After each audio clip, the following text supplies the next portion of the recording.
It's the first day of the latest COP28 climate conference, and right out of the gate, delegates are claiming a victory. They've approved a new fund to help poor nations deal with weather disasters. It is a breakthrough countries like Canada were pushing for. The CBC's Kyle Bax is part of our CBC News team covering the summit. He's joining us from Dubai. So what can you tell us, Kyle? Yeah, a surprise agreement on day one as the largest ever climate summit kicks off.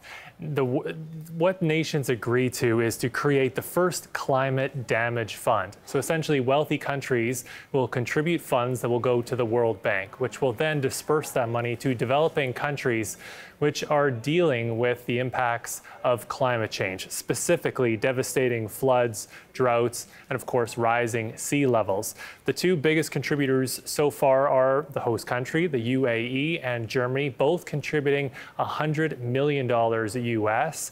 There's going to be pressure on other countries over the next few days for them also to announce their own commitments to this new fund.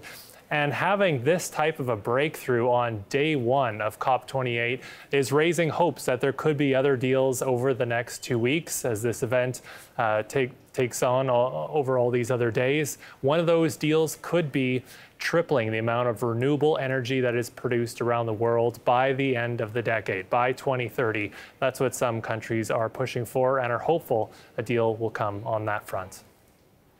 Kyle, you touched there on pressure on a number of nations. Canada has sent an extensive delegation over to COP28. Where does Canada stand in all of this? Yeah, no commitment from Canada today towards this fund, although that could happen over the next few days. You mentioned that sizable contingent. It's not only government officials, a wide range of people. There are doctors, there's scientists, there's even farmers, a huge delegation. But in terms of the federal government, there are some announcements that we are expecting over the next 2 weeks, including tackling methane emissions and, Arthi, the long-awaited cap on oil sands emissions.